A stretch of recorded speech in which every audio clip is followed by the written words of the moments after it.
We are going to discuss Python iterators. So iterators are present in Python and they are mostly implemented within for loops, comprehensions, generators, etc. but hidden in the plain sight. So iterator in Python is simply an object that can iterate upon an object which will return data or one element at a time. So this iterator will be operating on a sequence of elements, and each and every iteration it will pick up one element at a time. So iterator in Python is simply an object that can be iterated upon, an object which will return data one element at a time. Technically speaking, Python iterator object must implement two special methods. So what are the two special methods? That is underscore underscore iter underscore underscore method and underscore underscore next underscore underscore method. So iter method and the next method collectively called the iterator protocol. So iter method, that is, it will retrieve the respective value, and the next it will check whether the next element is there in the sequence or not. So an object is called iterable if we can get an iterator from it, and most of the built-in containers in Python like the list, tuple, strings, etc. are iterable because we can get iterator from it. The iter function, which in turn calls the iter, that is the underscore underscore iter underscore underscore method, returns an iterator from them. The next, that is the underscore underscore next underscore underscore method, must return the next item in the sequence. On the reaching at the end and in the subsequent calls, it must raise stop iteration. So whenever we are having no item in the iterator remaining, but if I are calling this underscore underscore next underscore underscore method, then one exception will be raised, and that is a stop iteration. So let us go for one practical demonstration to show you that how this Python iterators can easily be implemented in Python coding. So here is the demonstration for you. Iterators are very common in our Python programming language, and they are elegantly implemented within our for loops, generators, comprehensions, etc. but hidden in our plain sight. An iterator in Python is nothing but an object, and this object will return data one at a time during our iteration. Obviously, if some data is available, then only it will return the data, otherwise it will throw some exception. So technically speaking, Python iterator object must implement two special methods. One is the next method, so can also be called as underscore underscore next underscore underscore method, and another one is the iter method, that is actually underscore underscore iter underscore underscore method, and collectively they will be known as the iterator protocol. An object is called iterable if we can get an iterator from it. Most of the built-in container in our Python, like our string, like our tuple, list, they are nothing but iterables. The iter method or the iter function, which in turn call the iter underscore underscore iter underscore underscore method, returns an iterator from them. So let us go through this example and to discuss the property of this iterator. So here you see, here we have defined one list here, and this iter method, from using this iter method from this list, we are getting one iterator. And to access the data from this iterator, we are using the method next here. So either you can use this next our iter. So this is the syntax to retrieve elements from this iterator, that is our iter. Otherwise we can write our iter dot underscore underscore next underscore underscore method. So anyone we can use that one.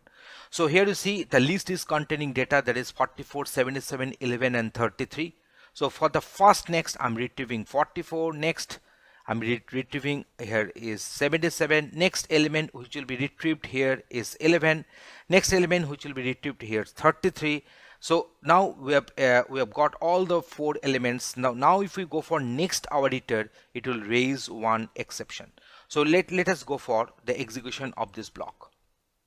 So here we are having 44, 77, 11 and 33. because the elements were 44, 77, 11 and 33. So when we executed print next hour iter, then 44 was retrieved, and next print next hour iter, when you execute this method, then 77 has been retrieved from this iterator, that is hour iter.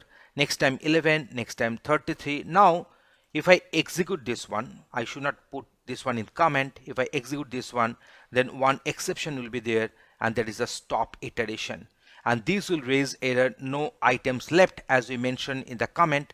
And so next our iter will produce this error, that is a stop iteration. So let us go for another one. So create a custom iterator. So here we are defining one class, that is the power of 2, and here we are having this documentation string. In short, we can call it as doc string. So it should be enclosed either within triple single quotes or triple double quotes. So it is also known as a block comment, and it should be the first intended statement in our class. So next we are having this constructor, that is our underscore underscore init underscore underscore. So here we are defining this max, and this is equal to 0 is the default argument. So whatever the value will be passing, that will be assigned to this max instance variable. So here we are just defining this underscore underscore iter underscore underscore method, and similarly this underscore underscore next underscore underscore method. So these two methods we are defining here. So self.n is equal to 0. So n is another instance variable, is getting initialized with the value 0.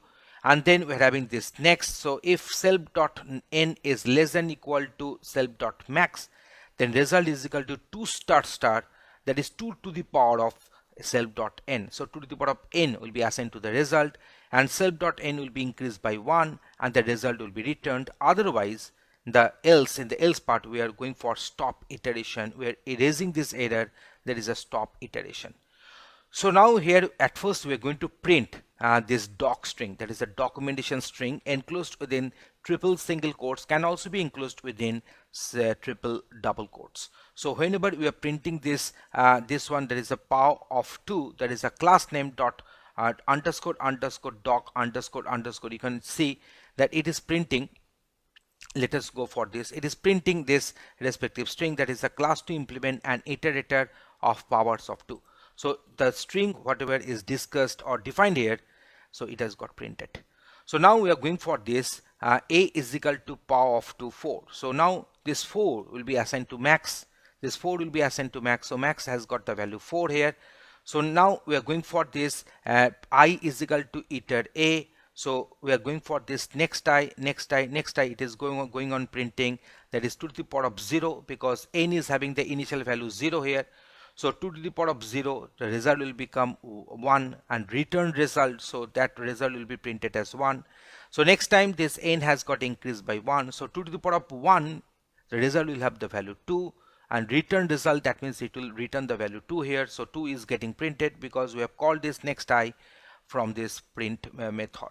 So now next time the value of n will become 2. So 2 to the power of 2 will become 4. So result will have the value 4, and the result will be returned, and that will get printed. So in this way I'm getting this one as 1 2 4 as output. So I think you are getting this idea how this method, which is having this init, that is a constructor, this iter method, the next method, and the respective object we have defined under the class, that is our a. So this max has got initialized with the value 4, which has been passed as the parameter to this constructor. Then out of this a, we are creating one iter. So there is a iterator is this one I, and from iterator we can pick up the next values. So there is a next of I. So this method is getting called. So we can also call it as I dot underscore underscore next underscore underscore method. So let me print it here. So I dot underscore underscore next underscore underscore method. So in this way also we can print it. So now let me go for the execution of the same. So I'm just erasing this part, it is not required. Okay, so now if we execute the same, I'm getting the same output, because next I is actually executing I dot underscore underscore next underscore underscore method. So next we are going for creating a infinite custom iterator. So in this case, this is our doc string. The name of the class is infinite iter, and this here we are having this method iter we have defined, the next we have defined. So this is the infinite iter object. The class object is I. From this I we are creating one iterator using the method iter, and then we are going for this next a. So here you see the num has got the value 1. So num is equal to self.num. So num has got the value 1 here. Self.num is plus equal to 2. So in this way it will go on creating, because there is no logic is there to stop this one. It will go on creating, just incrementing this value of num by 2 each and every time, and then returning the num, that is the previous value of num will be returned. So now we are having this next day, the next day, next day. In this way if you go on calling the next method, so at first the num was having the value 1. So this 1 will be assigned to num, which will be returned. So that is getting printed. So 1 will get printed, then 3, then 5, then 7. In this way the values will go on printing. So it has got no terminating logic. So that's why it is infinite iter. The name of the class has been given accordingly. So from this demonstration you are getting this idea that how this iterator can play its role in our Python programming. Thanks for watching this video.